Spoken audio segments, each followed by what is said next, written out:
क्या आपने कभी सोचा है, सिर्फ $100 यानी बस 8-9 हजार रुपए अगर किसी ट्रेडर के पास हो, तो क्या वो इन्हीं पैसों को $1 मिलियन में बदल सकता है? शायद आपका जवाब होगा, नहीं, प्रैक्टिकली पॉसिबल नहीं है।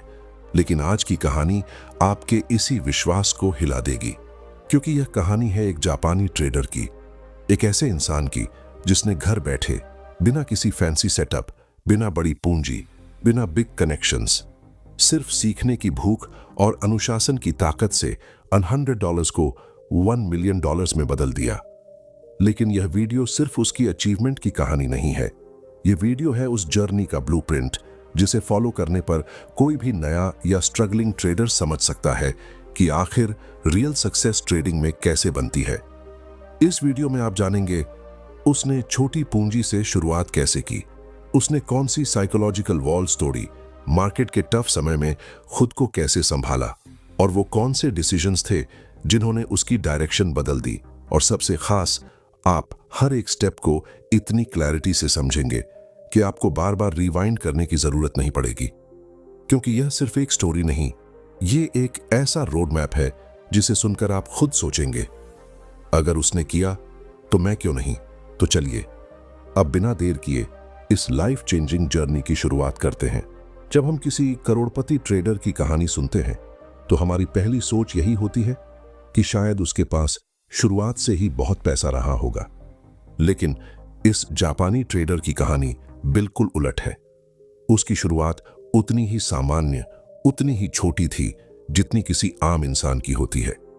उसके कमरे में कोई मल्टीपल स्क्रीन सेटअप नहीं था, कोई अल्ट्रा फास्ट कंप्यूटर नहीं, कोई मेंटोर नहीं, बस एक पुराना लैपटॉप और इंटरनेट की धीमी रफ्तार, जिसके साथ वह हर दिन रातों को चार्ट देखकर अपना फ्यूचर रीडिजाइन कर रहा था। वह जानता था कि $100 की कैपिटल से करोड़ों कमाना मिरेकल नहीं है, बल्कि एक साइकोलॉजिकल वॉर है। इसलिए उसने सबसे पहले चार्ट समझने से ज्यादा खुद को समझना शुरू किया। उसने महसूस किया कि ट्रेडिंग सिर्फ पैसों का खेल नहीं, यह एक माइंड गेम है, और इस खेल में इंसान अपनी खुद की इमोशन से हार जाता है, मार्केट से नहीं। यही वजह थी कि उसने शुरुआत के कई हफ्ते एक्चुअल ट्रेड लेने में जरा भी हरी नहीं दिखाई। वह बस बैठकर घंटों चार्ट्स को ऑब्जर्व करता, कैंडल मूवमेंट को डिकोड करता और प्राइस एक्शन के हर छोटे बिहेवियर को एनालाइज करता। उसने खुद को एक फंडामेंटल ट्रूथ सिखाया, जिस मार्केट को तुम बिना समझे जीतने निकलोगे, वही मार्केट तुम्हें सबसे पहले सबक सिखाएगा। और इस एटीट्यूड ने उसकी पूरी जर्नी की फाउंडेशन तैयार की। रात के समय वह पास्ट डेटा में पुराने प्राइस मूवमेंट पढ़ता, यह देखता कि ट्रेडर्स कहां गलती करते हैं, कहां इमोशंस उनके डिसीजंस को कंट्रोल करते हैं, और कैसे छोटी सी मिस्टेक अकाउंट को जीरो कर देती है। उसने खुद से कहा, मेरी पूंजी छोटी है, इसलिए मेरी गलतियां भी छोटी ही होनी चाहिए। यह सोच किसी भी बिगिनर के लिए सबसे पावरफुल माइंडसेट होती है, क्योंकि छोटे कैपिटल में सक्सेस का पहला स्टेप लॉस कंट्रोल ही होता है। धीरे धीरे उसने एक हैबिट बना ली। हर दिन एक नोटबुक खोलकर वह लिखता था कि आज चार्ट्स ने उसे क्या सिखाया, कौन से पैटर्न्स फेक लगे, कहां पर मार्केट ने ट्रैप बनाया, कब वॉल्यूम अचानक बढ़ा और कब कैंडल डायरेक्शन बदल गई। यह सिंपल जर्नलिंग उसकी ग्रोथ का सबसे बड़ा हथियार बन गया। जर्नलिंग में उसकी ऑनेस्टी इतनी गहरी थी कि वह अपने बारे में भी कठोर ट्रूथ लिखता था। आज पेशेंस नहीं रखा, आज फालतू एक्साइटमेंट में एनालिसिस पर डाउट किया, आज अननेसेसरी रिस्क लेने का मन हुआ। ये बातें छोटी लगती हैं, लेकिन यही वो छोटी छोटी चीजें होती हैं जिनसे एक बड़े ट्रेडर का कैरेक्टर बनता है। और कैरेक्टर के बिना मार्केट किसी को लॉन्ग टर्म रिवॉर्ड नहीं देता। उसने एक और चीज बहुत जल्दी सीख ली, कंपैरिजन करना ट्रेडिंग का सबसे बड़ा पॉइजन है। अगर वह दूसरे ट्रेडर्स को बड़ी कैपिटल के साथ प्रॉफिट कमाते देखता और खुद को कमजोर समझता, तो वह शुरुआत में ही टूट जाता। लेकिन उसने सिर्फ एक कंपटीशन रखा, कल वाला खुद बनाम आज वाला खुद। यही वजह थी कि उसकी लर्निंग एक्सपोनेंशियल हुई, क्योंकि वह दूसरों से नहीं, अपने पिछले वर्जन से बेहतर बन रहा था। इन शुरुआती महीनों में एक और महत्वपूर्ण चीज उसके अंदर डेवलप हुई, पेशेंस। वह जानता था कि मार्केट में हर दिन मौका नहीं होता और हर अपॉर्चुनिटी उसके लिए नहीं होती। इसलिए उसने खुद को फोर्स करना सीख लिया कि अगर चार्ट क्लियर नहीं है तो ट्रेड भी नहीं होगा। यह डिसिप्लिन ही आगे चलकर उसकी सक्सेस की असली बैकबोन साबित हुआ। शुरू के दिनों में जब उसके आसपास के लोग उससे पूछते $100 से क्या बनेगा, तो वह सिर्फ मुस्कुराता था। उसे पता था कि वह अभी छोटी पूंजी से नहीं, अपनी आदतों से कंपाउंडिंग कर रहा है। वह अपने अंदर वो हैबिट्स डाल रहा था जिनसे फ्यूचर में $10,000 को $100,000 और फिर $1 मिलियन बनना ऑलमोस्ट एक नेचुरल प्रोसेस बन जाना था। और इसी माइंडसेट, इसी साइलेंट डेडिकेशन और इसी इनविजिबल हार्ड वर्क के साथ वह धीरे धीरे उस स्टेज की ओर बढ़ रहा था जहां उसकी जर्नी रियल ट्रेडिंग में ट्रांसफॉर्म होने वाली थी। धीरे धीरे जब उसकी समझ मजबूत होने लगी, तब पहली बार उसने महसूस किया कि चार्ट्स केवल कैंडल्स नहीं हैं, बल्कि हर कैंडल के पीछे हजारों ट्रेडर्स की इमोशंस छिपी होती हैं। किसी की ग्रीड, किसी का फियर, किसी का इम्पेशंस और किसी का ब्लाइंड कॉन्फिडेंस। और उसी दिन उसने फैसला किया कि वह चार्ट को सिर्फ एक टेक्निकल टूल की तरह नहीं, बल्कि एक ह्यूमन बिहेवियर ग्राफ की तरह पढ़ेगा। यही सोच उसकी बहुत बड़ी ताकत बनी। एक दिन कई घंटों तक ऑब्जर्व करने के बाद उसे एक छोटा सा सेटअप मिला। वॉल्यूम थोड़ा बढ़ रहा था, ट्रेंड स्टेबल था और मार्केट बिना नॉइज के 3 घंटे से एक ही रेंज में घूम रहा था। ये वही मोमेंट था जिसे वह पिछले कई हफ्तों से समझ रहा था। लेकिन उसके अंदर 2 आवाजें चल रही थीं। एक कह रही थी कि यह परफेक्ट अपॉर्चुनिटी है और दूसरी कह रही थी कि यह ओवर कॉन्फिडेंस भी हो सकता है। उसने खुद को रोकने की बजाय खुद से सवाल पूछना शुरू किया, क्या मैंने इस सेटअप को बैक टेस्ट किया है? क्या एसएल लॉजिकल है? क्या पोजीशन साइज मेरे अकाउंट के हिसाब से सेफ है? और जब उसे इन तीनों सवालों के जवाब यस में मिले, तभी उसने अपने छोटे से अकाउंट से सिर्फ $10 का रिस्क लेकर पहली बार एक रियल ट्रेड लिया। जब कैंडल उसके फेवर में चलने लगी और स्क्रीन पर छोटे छोटे ग्रीन नंबर्स दिखने लगे, तो उसे लगा जैसे उसकी महीनों की मेहनत वैलिडेट हो गई हो। वह जंप कर सकता था, एक्साइटमेंट में आ सकता था, लेकिन उसने खुद को काम रखा। उसने खुद से कहा, प्रॉफिट कमाना मेरी पहली जीत नहीं, डिसिप्लिन्ड रहना मेरी पहली जीत है। वह ट्रेड छोटा था, प्रॉफिट भी छोटा था, लेकिन इफेक्ट बड़ा था। उसके दिमाग में एक डेंजरस इल्यूजन बनने लगा था, शायद ट्रेडिंग उतनी मुश्किल नहीं जितनी लगती है। और यही इल्यूजन हर बिगिनर को सबसे पहले धोखा देता है। लेकिन डिफरेंस यह था कि इस जापानी ट्रेडर ने अपनी खुशी को भी ऑब्जर्व किया, एनालाइज किया और खुद को समझाया कि पहला प्रॉफिट कभी भी रियल स्किल का प्रूफ नहीं होता। और ठीक जैसे हर जर्नी में होता है, कुछ दिनों बाद उसकी सबसे पेनफुल गलती भी हुई। एक दिन मार्केट बहुत फास्ट मूव कर रहा था, वॉलेटिलिटी हाई थी और एड्रेनलिन इतनी स्ट्रांग थी कि उसे लगा इस बार बड़ा मूव आएगा, बिगर पोजीशन लेनी चाहिए। वह खुद को रोक सकता था, लेकिन उस एक जगह पर उसने अपने रूल्स तोड़ दिए। उसने बिना फुल एनालिसिस के ट्रेड लिया, एसएल को थोड़ा ढीला रखा और सोचा कि शायद मार्केट उसके फेवर में वापस आ जाएगा। लेकिन मार्केट ने उसे उसकी जगह याद दिलाई। कुछ ही मिनटों में उसका अकाउंट 25% तक डाउन हो गया। उस लॉस ने उसे सिर्फ पैसे नहीं हरवाए, उसने उसकी फॉल्स कॉन्फिडेंस को तोड़ दिया, उसे उसके रियल लेवल पर वापस ला दिया। उस दिन वह कई घंटों तक ब्लैंक बैठा रहा।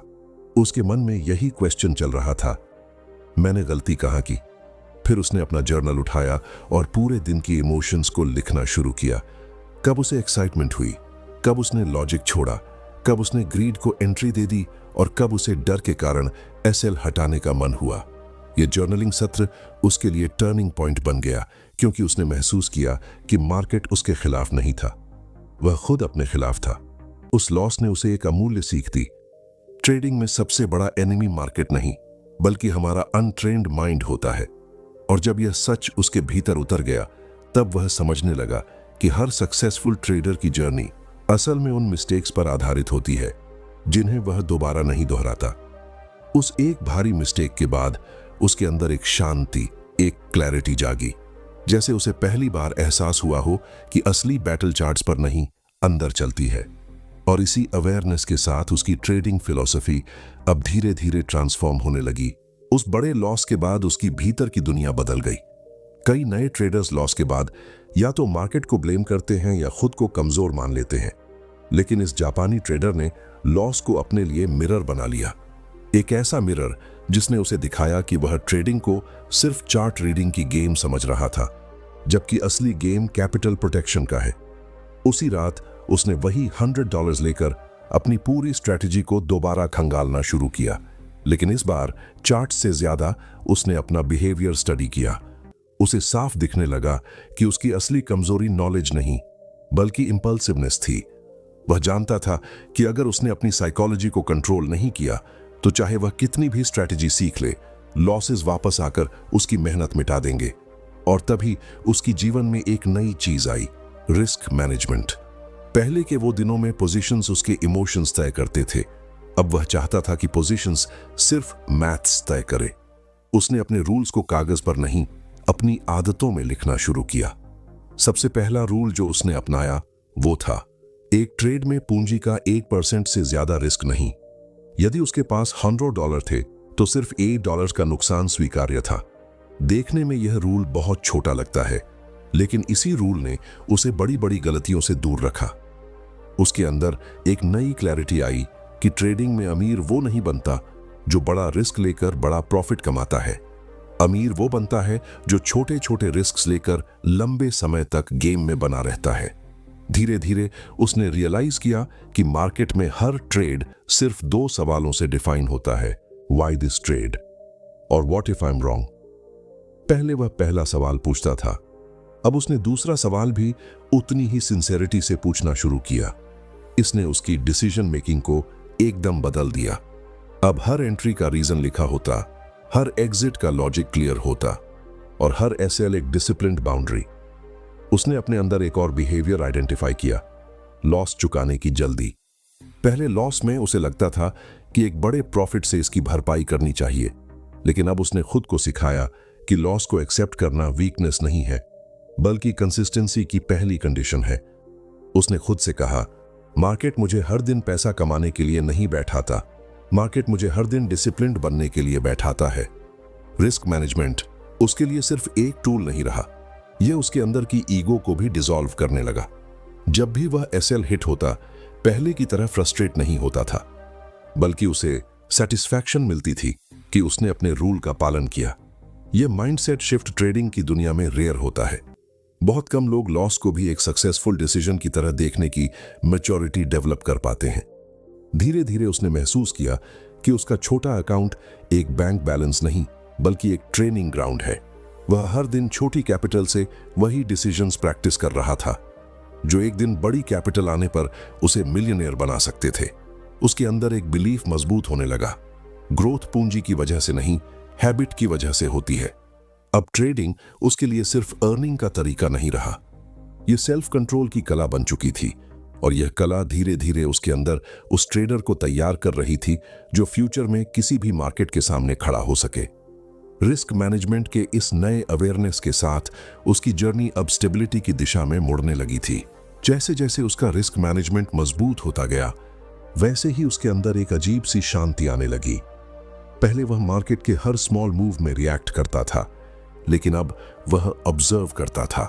पहले उसे लगता था कि ट्रेडिंग स्पीड का खेल है, जल्दी एंट्री लो, जल्दी एग्जिट लो।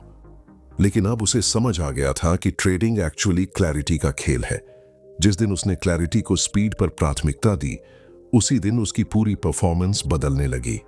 उसका अकाउंट छोटा था, लेकिन उसके डिसीजंस धीरे धीरे बड़े होते जा रहे थे। उसने प्राइस एक्शन को सिर्फ पैटर्न के रूप में नहीं बल्कि एक लैंग्वेज की तरह पढ़ना शुरू किया।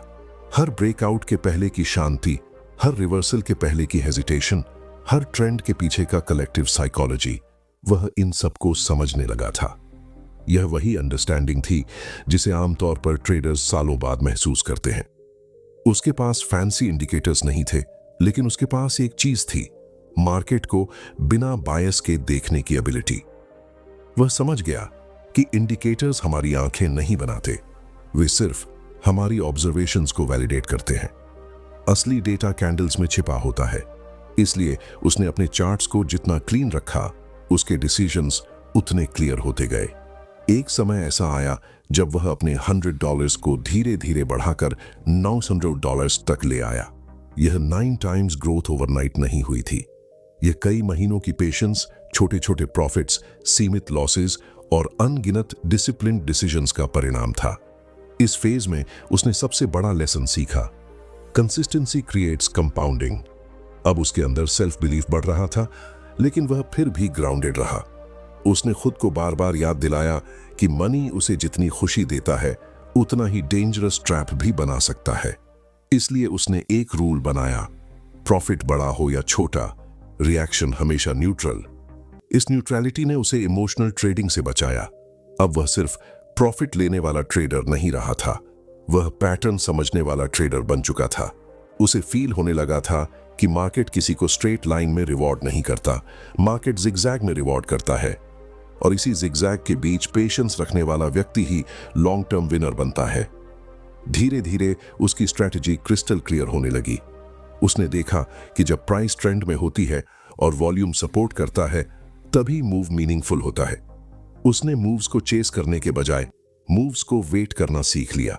पहले वह मार्केट को फोर्स करता था कि मुझे प्रॉफिट दो, अब वह खुद को फोर्स करता था कि सिर्फ हाई क्वालिटी सेटअप ही लूंगा। इस ट्रांसफॉर्मेशन ने उसे वो स्टेबिलिटी दी जो शायद किसी भी ट्रेडर के लिए सबसे जरूरी होती है। उसका मन अब चार्ट्स की नॉइज में नहीं, बल्कि मूवमेंट की लॉजिक में लगा रहता था। उसके अंदर एक साइलेंट कॉन्फिडेंस डेवलपिंग हो रहा था, confidence on his system, not his emotions. अब उसने ट्रेडिंग को एक डेली बैटल नहीं, बल्कि एक लॉन्ग टर्म पार्टनरशिप की तरह देखने लगा था। धीरे धीरे वह उस मेंटल लेवल पर पहुंच रहा था जहां हर ट्रेड एक लर्निंग बन जाती है और हर लर्निंग एक फ्यूचर प्रॉफिट।